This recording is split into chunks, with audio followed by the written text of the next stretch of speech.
now to sign this incredible bill and get our country working again. Thank you.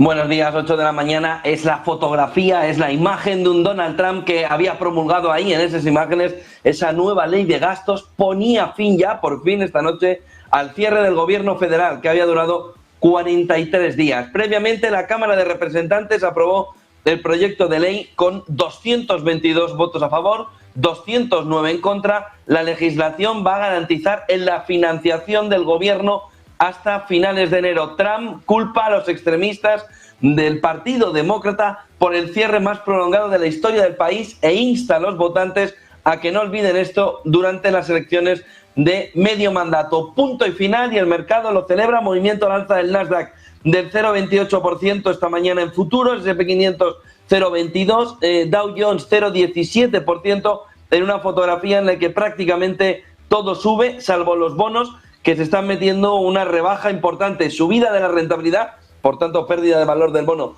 del 0,53% a 3,59% de rentabilidad, 10 años 0,76% en positivo a 4,10%, y el 30 años americano 0,32% arriba a 4,68%. Sube el dólar 99,55%, cae el euro frente al dólar en 1,1585 y sube Bitcoin 1,92 en 103.719. Ojo, porque la última hora, a estas horas, pasa por lo que la Casa Blanca está diciendo. Le ordena a las agencias que garanticen ya la apertura de las oficinas de hoy mismo, de forma inmediata. La Oficina de Administración y Presupuesto de la Casa Blanca ya ha mandado las instrucciones a las agencias federales para tomar todas las medidas que sean necesarias para garantizar que las oficinas abren de manera rápida y ordenada este 13 de noviembre de 2025. Los empleados que se encontraban en licencia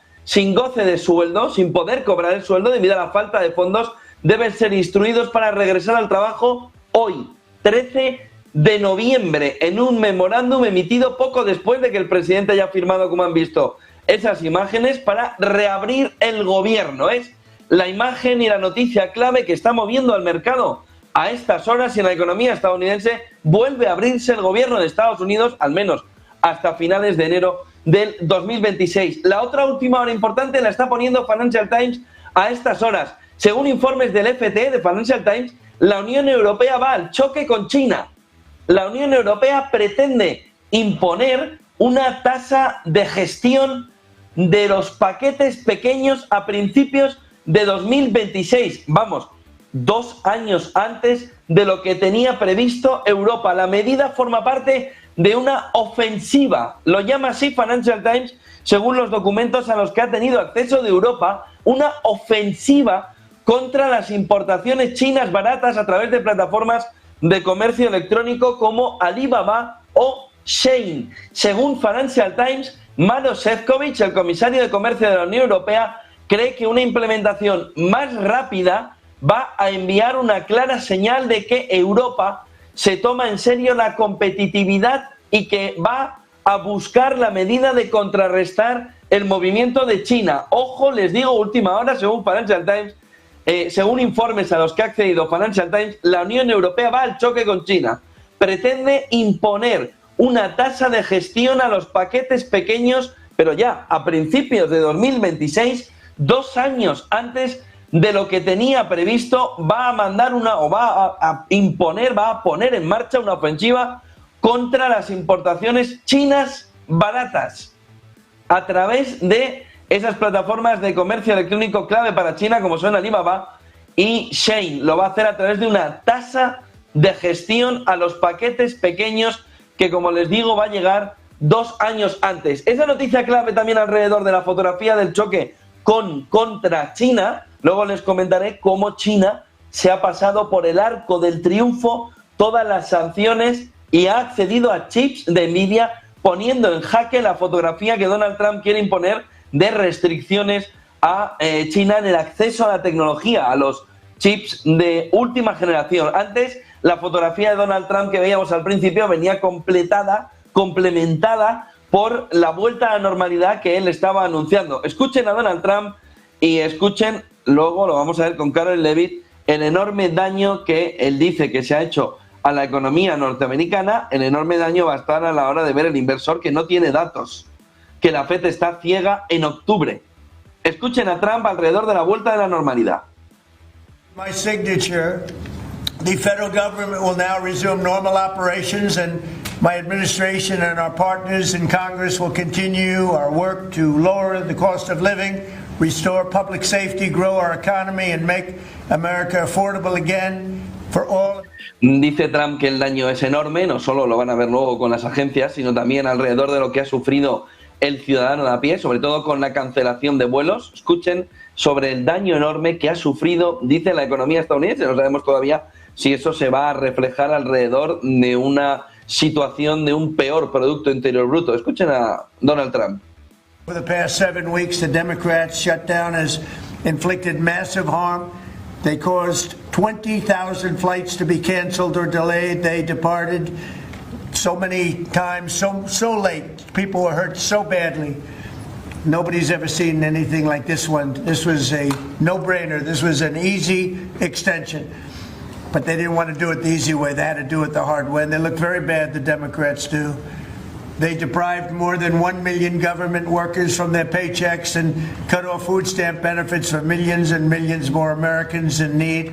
They caused tens of thousands of federal contractors and small businesses to go unpaid, and the total effect of the damage their antics caused will take weeks and probably months to really calculate accurately, including the serious harm that they did to our economy and to people and to families. So I just want to tell the American people, you should not forget this when we come up to midterms and other things. Don't forget what they've done to our country. I also want to call for a termination to the filibuster so that this can never happen again. El daño se encuentra también alrededor de la fotografía de los datos de octubre, como ayer Carolyn Levitt, la portavoz del gobierno estadounidense, puso encima de la mesa. El mercado no ha notado nada alrededor de que esa ceguera alrededor de los datos por parte de la FED pueda dañarle de una manera importante, pero la fotografía del daño alrededor de cómo pueden quedar trastocados los datos sí que está marcando un capítulo de complicación alrededor de la visión que pueda tener la Reserva Federal. Carolyn Levitt, la portavoz del gobierno estadounidense, lo explicaba de esta manera. According to a CBO estimate, the Democrat shutdown could end up decreasing fourth quarter economic growth by 2 whole percentage points. The Democrat shutdown made it extraordinarily difficult for economists, investors, and policymakers at the Federal Reserve to receive critical government data. The Democrats may have permanently damaged the federal statistical system, with October CPI and jobs reports likely never being released. And all of that economic data released will be permanently impaired, leaving our policymakers at the Fed flying blind at a critical period. Ese es el movimiento que vamos a ver ahora cómo afecta, ¿no? Vamos a ver ahora cómo afecta no solo en el medio plazo, sino también en el corto plazo para la Reserva Federal en la reunión de diciembre, en la que tiene que poner encima de la mesa una fotografía clara alrededor de cómo puede, en ese escenario, ver la fotografía alrededor de cómo tiene que actuar, sobre todo viendo que su ceguera alrededor de los datos de inflación, sobre todo, le pueden dejar en una situación complicada. Vamos a ver los datos, sobre todo, que veamos en el mes de noviembre, pero la fotografía para la FED es complicada. Podría incluso llegar a suspender el movimiento de bajada de tipos de interés por falta de datos. Vamos a ver cómo afecta y cómo afecta a los siguientes datos, al perder la referencia del mes de octubre. Van a tener que buscar una referencia en el mes de septiembre. El daño parece de una importancia severa alrededor de la fotografía que se va a ver de la inflación. Por tanto, vamos a ver cómo afecta y cómo puede cambiar el paso a la Reserva Federal en el mes de diciembre, en la próxima reunión en la que todo parece indicar que había mucha diferencia y un gran contraste entre quienes creen que hay que dejarlo como está o bajar, es decir, están muy repartidos entre los dos bloques los miembros de la Reserva Federal, pero este dato de no tener el IPC del mes de octubre podría terminar de decantar la balanza hacia una no bajada de tipos de interés en la Reserva Federal. Vamos a ver, porque si la hace incluso en un entorno de ceguera de datos, estaría dándonos más pie a que el empleo pudiera ser elemento clave. Sí que va a tener el dato de empleo en el mes de noviembre para el mes de diciembre. El dato del mes de noviembre lo va a tener el primer viernes de diciembre, de tal manera que el empleo podría ser el elemento, la clave fundamental para que la Reserva Federal decida definitivamente si hace un movimiento de bajada de tipo de interés o si se espera. A partir de ahí, el otro elemento fundamental está en el look up, no el don't look up de la película, sino al revés, el mire arriba. La Agencia Espacial Europea ha vuelto a avisar durante toda la madrugada de una tormenta solar severa que decía podía interrumpir algunas comunicaciones y afectar las redes eléctricas en esta noche del miércoles y de la madrugada del jueves, de tal manera que vamos viendo una fotografía también complicada de tormenta solar después de los acontecimientos que se han visto durante las últimas jornadas. Es una fotografía que va cogiendo cuerpo. Levitt también hablaba alrededor del otro elemento fundamental del día, el caso Epstein. Después de que unos correos electrónicos puestos encima de la mesa, ¿no? Pública, de la opinión pública, por el Congreso / por los demócratas, haya vuelto a poner en el punto de mira, en este caso, a Donald Trump. Hablaba Levitt de que no había culpabilidad de Trump en el caso Epstein. Escuchen a Caroline Levitt. These emails prove absolutely nothing other than the fact that President Trump did nothing wrong. And what President Trump has always said is that he was from Palm Beach, and so was Jeffrey Epstein. Jeffrey Epstein was a member at Mar-a-Lago until President Trump kicked him out because Jeffrey Epstein was a pedophile and he was a creep. And this email you refer to with the name of a victim that was unredacted now and has since been reported on in this room, so I will go ahead and say it, Virginia Giuffre. And it was CBS's own reporting, Ouija, that recently wrote that Miss Giuffre maintained, and God rest her soul, that she maintained that there was nothing inappropriate she ever witnessed, that President Trump was always extremely professional and friendly to her. And so I think it's a question worth asking the Democrat Party, and you should all go ask them after this briefing, of why they chose to redact that name of a victim who has already publicly made statements about her relationship with Jeffrey Epstein and is unfortunately no longer with us. La clave venía alrededor de esta noticia que iba surgiendo durante la tarde de la jornada ayer. Un correo, dice Financial Times, de electrónico, alega que Trump pasó horas en casa de Epstein con una víctima. Los demócratas afirman que la nueva correspondencia plantea serias dudas sobre los vínculos del presidente con el fallecido. A partir de aquí, ¿qué es lo que tenemos? Nuevos correos electrónicos de ese archivo personal de Epstein son la clave. Entregados al Congreso de Estados Unidos, han reabierto esa polémica sobre la posible relación con Donald Trump. ¿Se acuerdan de aquella nota, ¿no? Con la forma, con la silueta? Los documentos contienen afirmaciones del propio Epstein, según las cuales Trump habría pasado tiempo en su casa. Dice esas cartas, o están diciendo los congresistas, ¿no? Alrededor de lo que ponen esas cartas, están diciendo FT que Trump, según esas cartas, habría pasado tiempo en su casa con una mujer que después fue identificada como víctima de trata. Ojo, porque los correos filtrados lo que dicen es que Epstein escribió en 2011 a Ghislaine Maxwell diciendo que Trump era el perro que no ha ladrado, alguien que no ha sido señalado, pero que sabe más de lo que parece. Y también dicen esos correos filtrados que Trump pasó horas en su casa con una víctima. El nombre está censurado. En otros correos de 2019, Epstein aseguró que, por supuesto, Trump sabía de las chicas. Trump pidió a Maxwell que parara algo relacionado con ellas, y Epstein, según esos correos de 2019, también escribió que Trump, según supuestamente esos correos de 2019, que Trump vino muchas veces a su casa, pero añadió que nunca recibió un masaje, actividad vinculada a las acusaciones, ¿no? Dentro de explotación, dentro de la red de Epstein. En un email a un reportero de New York Times, Epstein ofrece incluso fotos de Trump y chicas en bikini en su cocina, y tenemos la disputa política justo después de haberse aprobado, ¿no?, el cierre del gobierno, que parece que también a los demócratas le habría causado una situación complicada. Los demócratas han publicado una parte de los correos afirmando que demuestran que Trump estaba más implicado o informado de lo que ha admitido, y los republicanos acusan a los demócratas de manipular y de seleccionar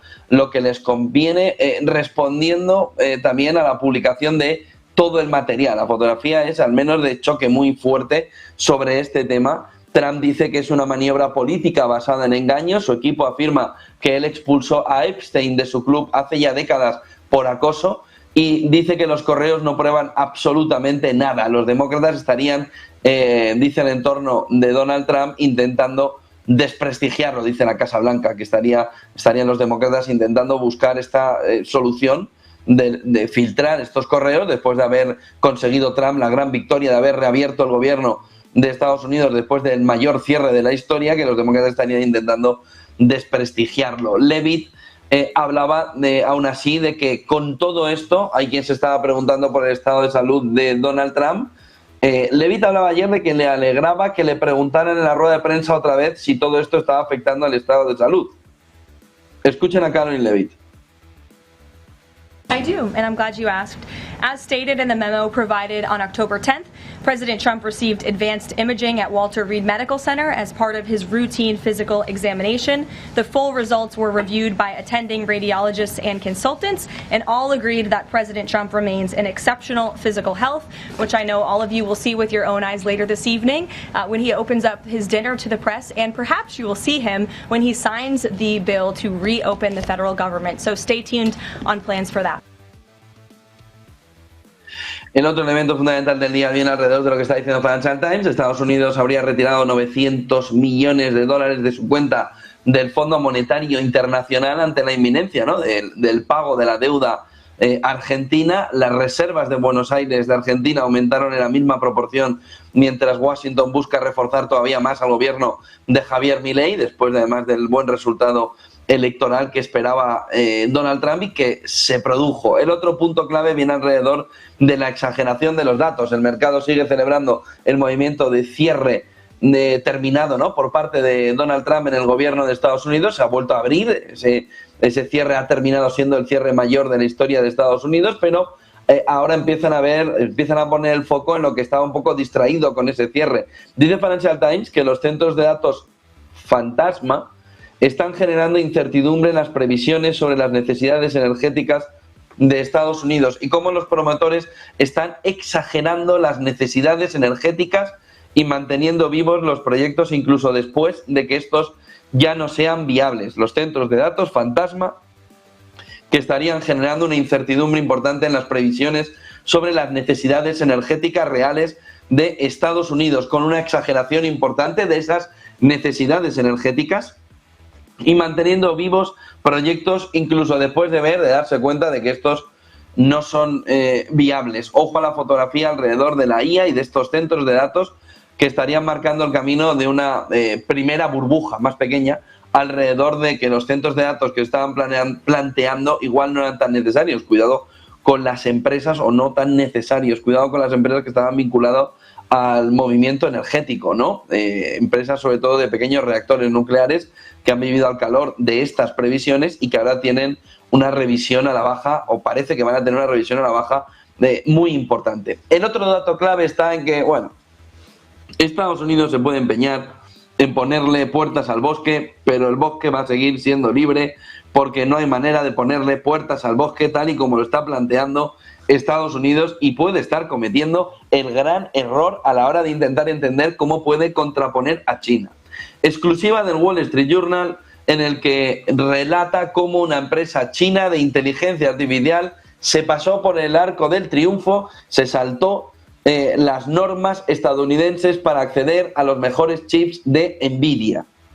En Indonesia, los semiconductores, dice Wall Street Journal, sujetos a los controles de exportación estadounidenses, están listos para ayudar a un grupo con sede en Shanghái y en la lista negra de Estados Unidos. Vamos, que intentar frenar y frenar te saldrá alguna vez, pero se te van a colar por todos los lados. ¿Qué es lo que dice Wall Street Journal? ¿Qué es lo que habría sucedido según Wall Street Journal? Estados Unidos prohibió, para ver un poco el contexto, que Nvidia venda a China sus chips de inteligencia artificial más potentes. Son considerados estratégicos para usos militares y de seguridad nacional. Trump había reforzado en la reunión con Xi Jinping esa línea. Nada de chips avanzados a China. Pues ha hecho el ridículo.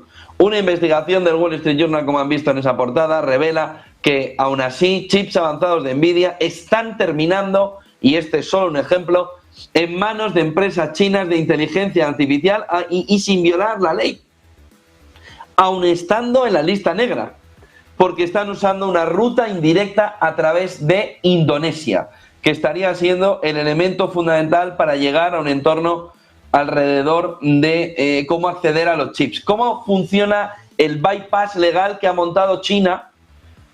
No con cierta, sino con mucha inteligencia alrededor de ver cómo puede hacerlo. El Wall Street Journal descubre en este artículo, que yo les recomiendo que lean, una cadena de operaciones en varios países que permite que 2.300 chips Nvidia Blackwell, es decir, los potentes de Nvidia, estén instalados en un centro de datos en Yakarta. Allí trabajan para una startup china de inteligencia artificial. Y todo esto lo está consiguiendo dentro de la legalidad china gracias a 4 pasos.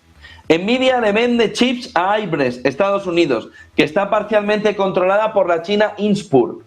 Inspur está en la lista negra estadounidense por colaborar con el ejército chino, pero su filial estadounidense Ibress no está sancionada.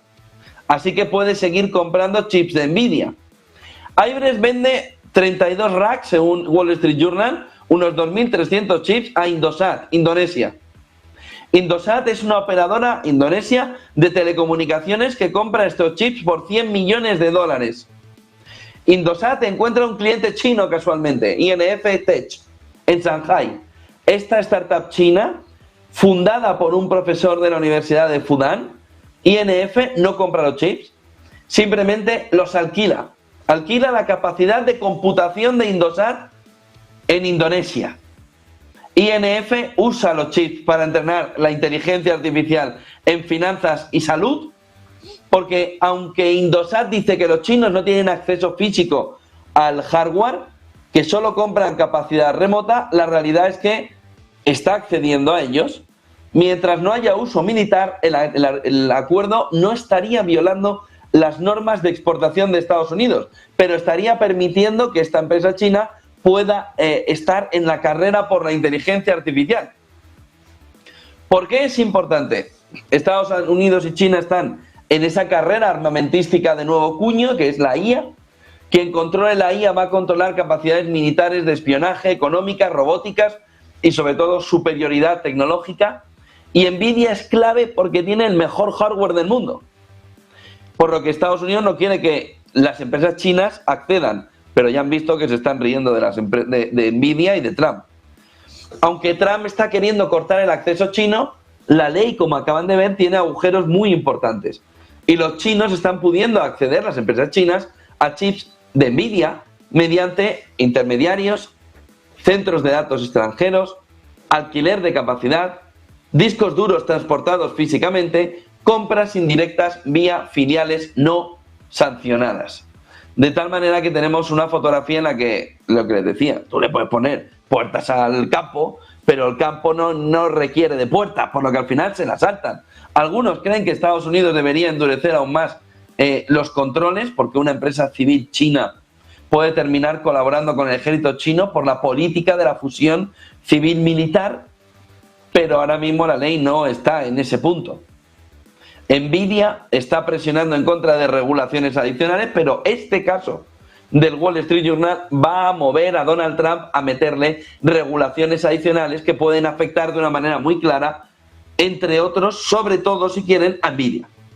¿Qué está diciendo Nvidia sobre lo que puede pasar después de esta noticia que publica Wall Street Journal? Que las restricciones van a dañar la innovación en Estados Unidos, que han perdido la cuota de mercado en China del 95 al 0%, bueno, no para lo que quieren algunas empresas, Y dice Nvidia que es mejor que el mundo dependa de tecnología estadounidense que China haga un desarrollo muy importante de chips y por tanto compita, se monte China un Silicon Valley. Si la clave de toda esta historia es Silicon Valley. La clave de toda esta historia es si China se monta un Silicon Valley, y estamos hablando de semiconductores, ¿eh?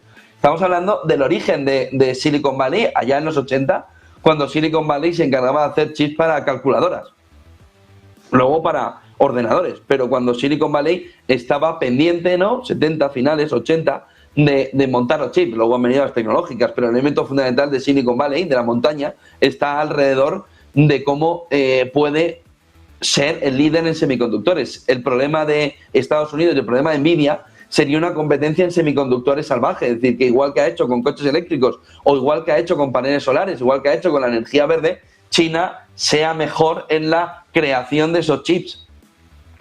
Entonces sí salta por los aires todo, ¿eh? Entonces la fotografía sería diferente. ¿Cuál es la conclusión del texto de Wall Street Journal? El texto muestra cómo China sigue accediendo a chips avanzados de Nvidia pese a las prohibiciones, usando rutas indirectas totalmente legales. Nvidia, filial estadounidense, Indonesia, empresa china que no toca el hardware. Es un ejemplo perfecto de la dificultad de Estados Unidos para ponerle puertas al bosque, para frenar el avance chino en inteligencia artificial, incluso con las restricciones más duras que ahora mismo tiene puesto en el mercado Estados Unidos. La fotografía es altísimamente complicada en este entorno. Sigue accediendo China a los chips más avanzados de Nvidia, pese a las prohibiciones. El fracaso de las restricciones de Estados Unidos es salvaje. Es salvaje en este entorno. Y vamos a ver la manera en la que Estados Unidos, Donald Trump, va a intentar poner coto a lo que está sucediendo después del artículo de Wall Street Journal, pero vemos una fotografía clara alrededor de cómo esto va a ser altamente complicado. O se pega un tiro en el pie alrededor de la fotografía, metafórico, ¿no? Alrededor de la fotografía de Nvidia y de la inteligencia artificial en Estados Unidos. En la parte geopolítica, lo más llamativo es lo que dijo ayer Pete Hegseth de Estados Unidos, mandando un mensaje de que el miedo no se reduzca, que han visto como en los últimos días la geopolítica estaba quedando un poco colateral, un poco al lado. Hegseth ayer, como si fuese una nueva película de Star Wars, ¿no? Star Wars versión 10, ¿no? La amenaza crece. Pues ayer Hegseth volvía a plantear que en esta fotografía geopolítica que estamos viendo, la amenaza está creciendo. Y decía, los enemigos se están reuniendo, las amenazas están creciendo, tenemos que prepararnos ahora. Como ven, ha bajado un poco el suflé alrededor de la tensión geopolítica. Hegseth quiere volver a dispararla, diciendo además que la amenaza está creciendo, que los enemigos se están reuniendo, que esas amenazas están creciendo y que hay que prepararse ya. Hegseth sobre la amenaza creciendo, ¿no? Parece el capítulo 10 de Star Wars. La amenaza crece, los enemigos se reúnen, las amenazas también están en aumento. Escuchen a Pete Hegseth. Feels like a 1939 type moment, or hopefully a 1981 type moment, where America needs to lead and rebuild to ensure that we maintain that peace through strength. Enemies are gathering and threats are growing. We have to prepare